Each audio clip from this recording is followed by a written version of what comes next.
एक गांव था, नाम था ढोलकपुर। बड़ा ही शांत और सुंदर गांव था। लोग हमेशा खुशी से झूमते थे क्योंकि उस गांव में रहता था महाराज रायस्टार, जो अपने गांव के लिए एक शेर था, जो कभी अपने लोगों के साथ गलत होने नहीं देता था। लेकिन उस गांव में छुपा था एक डरावना राज, एक राज जो सबके दिल में था पर जुबान पे नहीं। गांव के बीच एक सूखा हुआ पेड़ था जिसे लोग कहते थे श्रापित पेड़। ना कोई उसके पास जाता, ना कोई उससे आंख मिलाता। हर पूर्णिमा के अगले दिन उस पेड़ के नीचे एक लाश मिलती थी। लोग कहते, रात में कोई आता है और लाश छोड़ जाता है, लेकिन कभी किसी ने कुछ देखा नहीं, और देखता भी कैसे। जो देखता वो अगले दिन पेड़ के नीचे होता था।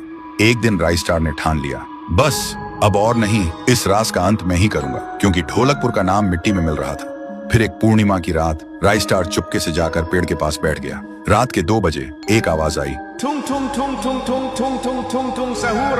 और फिर वो पेड़ भूत में बदल गया। वो भूत कुछ अजीब सा था, एक भयानक शैतानी हंसी वाला चेहरा, आंखें बड़ी बड़ी। वो पेड़ चल के एक घर के गेट को जोर जोर से खटखटाने लगता है। तभी एक आदमी डर के मारे आवाज सुन के बाहर निकलता है। वो भूत अपने लकड़ी जैसे हाथ से एक ऐसा थप्पड़ मारता कि उसकी सांस वहीं थम जाती है, और उसी जगह उस लाश को ले जाता है और वापस फिर से पेड़ बन जाता था। देखते ही रायस्टार का दिल कांप जाता है, पर वो कुछ बोलता नहीं।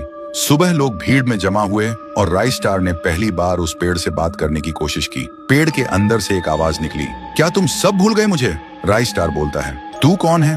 पेड़ बोलता है, मैं हूँ ठुन ठुन ठुन साहुर। एक वक्त था जब मैं भी इस गांव का एक प्यारा सा बच्चा था, लेकिन 100 साल पहले मुझे इसी पेड़ से रस्सी बांधकर उल्टा लटका दिया गया, गांव वालों की आंखों के सामने, और मेरी मौत को तमाशा बना दिया गया, सिर्फ इसलिए क्योंकि मैंने एक राज देख लिया था जो लोग छुपाना चाहते थे। और उसी पल से मेरी रूह इस पेड़ से जुड़ गई।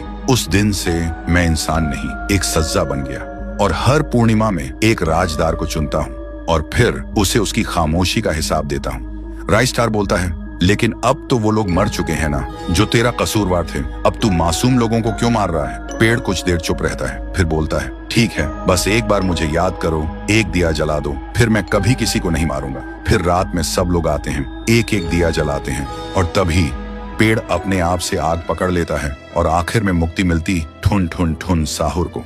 उस दिन के बाद गांव में कभी कोई लाश नहीं मिली। हर पूर्णिमा में लोग एक दिया जलाकर उसकी यादों को जिंदा रखते हैं, क्योंकि अगर भूल गए तो सपने में एक आवाज सुनाई देती थी, Tung tung tung tung tung tung tung tung tung सहूर।